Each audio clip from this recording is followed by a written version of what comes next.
Today we're going to have a quick look at Daniel chapter 6. I've been looking through the book of Daniel in the Old Testament of the Bible. It's a story about a politician. It's a story about a high-ranking chap who's definitely influential, but he's not just trying to vie for position. He's not trying to wheedle his way into power. He's not got all these kind of hidden agendas that we're always a bit suspicious about with politicians, but he's a Hebrew who is plunged into this very different system, the Babylonian system. He's an exile.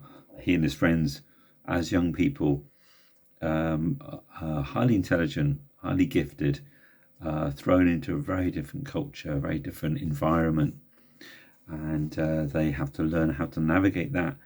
And very often we're dealing with a strange environment, aren't we? I mean, I think the whole world has been dealing with an unusual environment with the issues around COVID-19, the changes that brings into our everyday lives. And also for those who are Christians, we are definitely living in a different environment. We have to live in the context of the world and the country, the circumstances that we live in. That has its challenges for those who are seeking to do the right thing. And so Daniel is very much in that situation as well. And the first part of Daniel talks a little bit about the Babylonian Empire, and then that was taken over by another empire, the Medes and the Persians. King Darius in this chapter is in power. Just going to read a little bit from Daniel chapter 6 and verse 1. It pleased Darius to appoint 120 satraps to rule throughout the kingdom, with 3 administrators over them, one of whom was Daniel. The satraps were made accountable to them so that the king might not suffer loss. Now Daniel so distinguished himself among the administrators and satraps by his exceptional qualities that the king planned to set him over the whole kingdom. And then it starts to talk about how people were very jealous about that. Someone being put in a position of power or an influence, finding favour and influence is bound to cause jealousy and intrigue, isn't it? It's very common, and there's lots of people who would rather have that position, and that's very much the story of Daniel in this chapter. And as it unfolds, we'll see different things as you look at Daniel chapter 6. If you read it through, it unfolds those challenges he faces. And I think we often find ourselves in a position of influence. It might be in a very small way. It might be in a significant way. It might be within our job. It might be within life. Everybody has the opportunity to influence others. There's a lot of talk these days, isn't there, with social media, being an influencer, someone who might have a lot of subscribers on their Instagram account, or you look at all their images, and lots of people want to be like that, and lots of people comment or like what they are putting out there. So it might be that sort of influence. It might be an influence that you have on those who you live with, or those who are close to you, those that you interact with each day. And it's good just to think about, what influence do I want to make on others? Am I wanting to be an influencer just because of my lifestyle, just because of what I wear, just because of how I look, the kind of things that people aspire to? Is that what can influences me as well? And am I sort of drawn to try and, I wish I had this or that, I wish I was this or that? Are these the kind of things that the sort of influences on our life?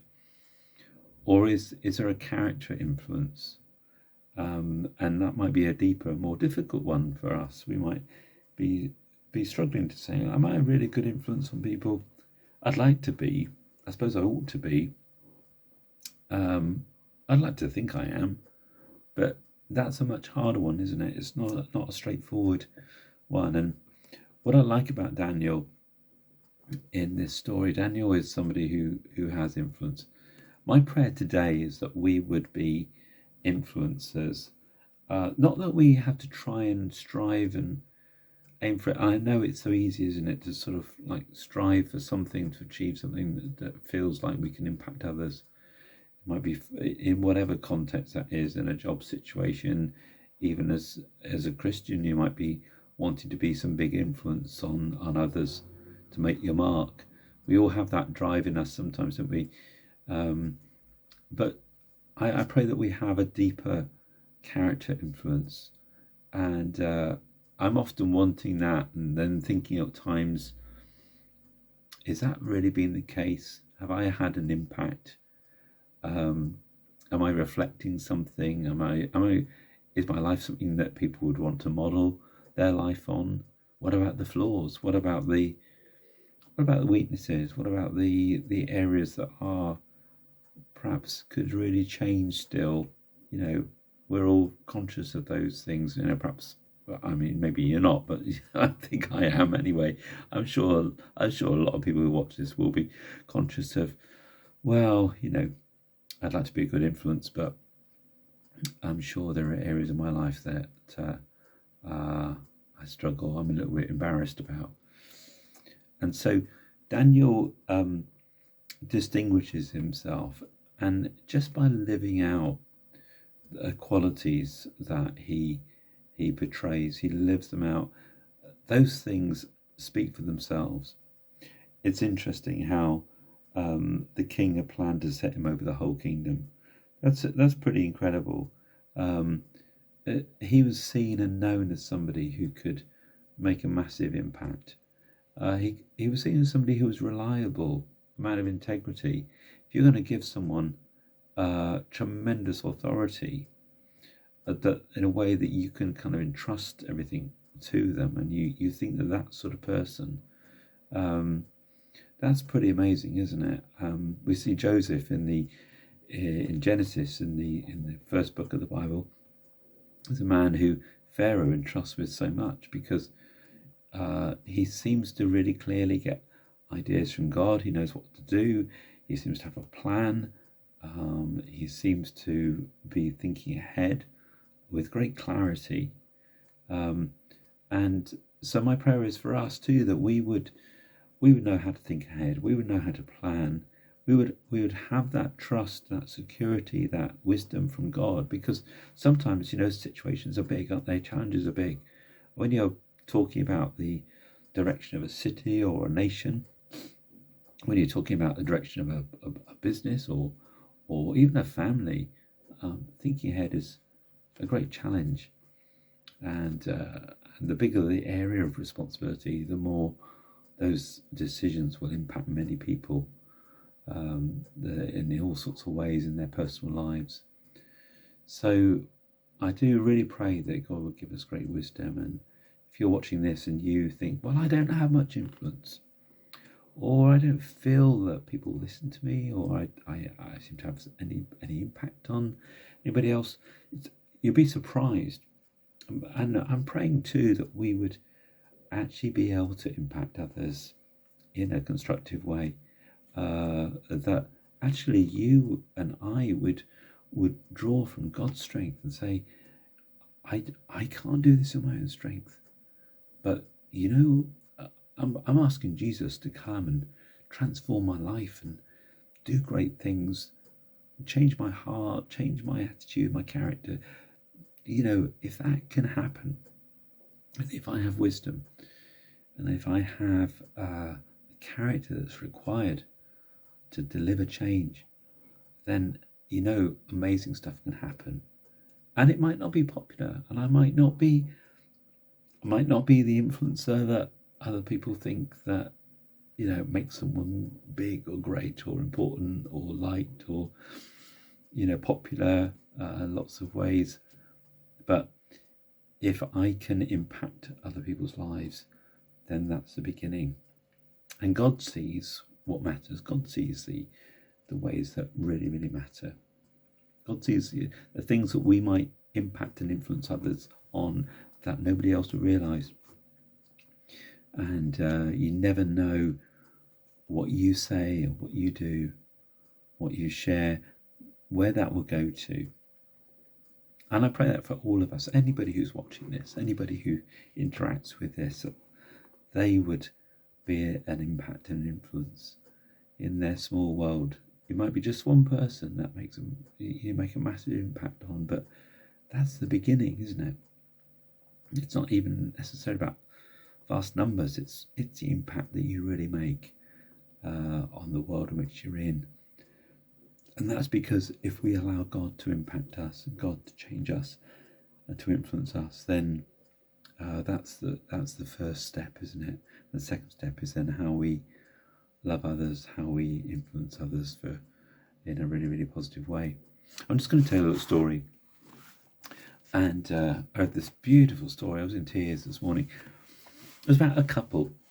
This couple were in Holland, in Amsterdam. They were a scientist and an engineer, and they felt that God was showing them to start a small Christian group in the red light district, the area that there's lots of prostitution in Amsterdam. And so they started this little group, and people that they knew came along to it. And then they were thinking, well, but that wasn't really what we were aiming to do. We were wanting to influence people in this district and all those people we see whose lives are really kind of in a right mess. And so they persevered and thought, well, we're going to pray. So they prayed for quite some time, and they kept going and praying. And then quite suddenly, and the guy wasn't used to sort of great visions or dreams, had this idea that they should get a load of people with red flags, and they would be dotted around this district, this area, and stand there and pray for the neighbourhood. And the red flag was going to represent the blood of Jesus, the sacrifice that Jesus has made to redeem, to save, to cleanse, to free people from all that horrible rubbish stuff in their lives, and make them completely changed. So the red flag was representing that, and they were going to pray, hold these red flags, stand there, and be an influence in that way. You see, they saw amazing results. Loads of people talked to them about it. Lots of people were interested, finding out, well, who is Jesus? What's all this about? Even the police realised this and began to understand what was happening. And tourists would ask the police and say, what are these people doing? And they're saying, well, this represents Jesus. And over many years, over 8 years, they did this. They began to see real changes in that community. I believe by their prayers, a change in atmosphere.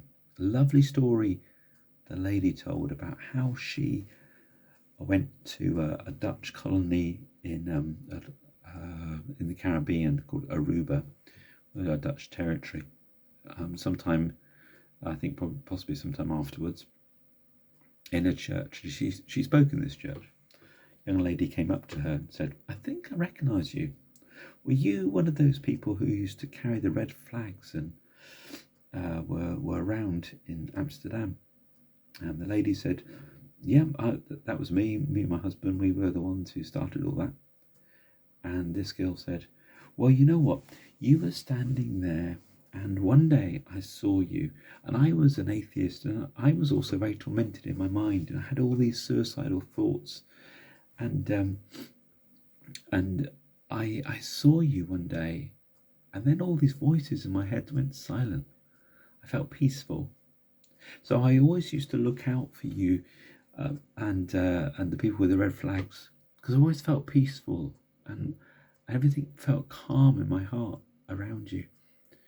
Anyway, and sometime later, this girl and her boyfriend, they moved over to Aruba, to the Caribbean, and then the boyfriend left her, and eventually she ended up in a church, and she ended up becoming a Christian.